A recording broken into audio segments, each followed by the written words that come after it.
The forces that consumed 3 regional lenders in March 2023 have left hundreds of smaller banks wounded, as merger activity, a key potential lifeline, has slowed to a trickle.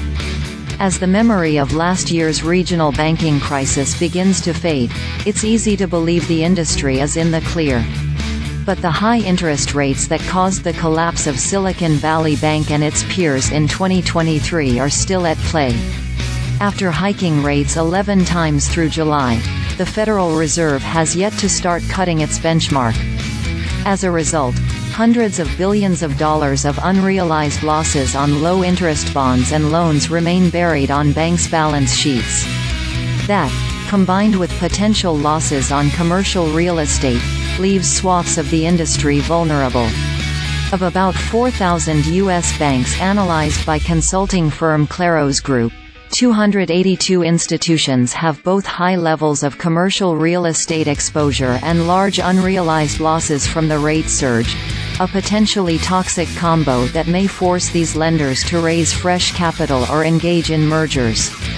The study, based on regulatory filings known as call reports, screened for 2 factors: banks where commercial real estate loans made up over 300% of capital, and firms where unrealized losses on bonds and loans pushed capital levels below 4%. Klaros declined to name the institutions in its analysis out of fear of inciting deposit runs.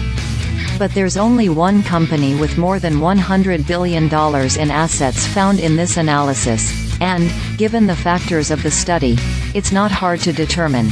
New York Community Bank, the real estate lender that avoided disaster earlier this month with a $1.1 billion capital injection from private equity investors led by ex-Treasury Secretary Steven Mnuchin.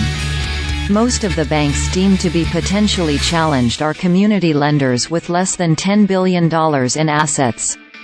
Just 16 companies are in the next size bracket that includes regional banks, between $10 billion and $100 billion in assets, though they collectively hold more assets than the 265 community banks combined. Behind the scenes, regulators have been prodding banks with confidential orders to improve capital levels and staffing, according to Klaros co-founder Brian Graham. If there were just 10 banks that were in trouble, they would have all been taken down and dealt with, Graham said. When you've got hundreds of banks facing these challenges, the regulators have to walk a bit of a tightrope. These banks need to either raise capital, likely from private equity sources as NYCB did, or merge with stronger banks, Graham said.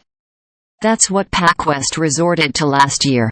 The California lender was acquired by a smaller rival after it lost deposits in the March tumult. Banks can also choose to wait as bonds mature and roll off their balance sheets, but doing so means years of underearning rivals, essentially operating as zombie banks that don't support economic growth in their communities, Graham said.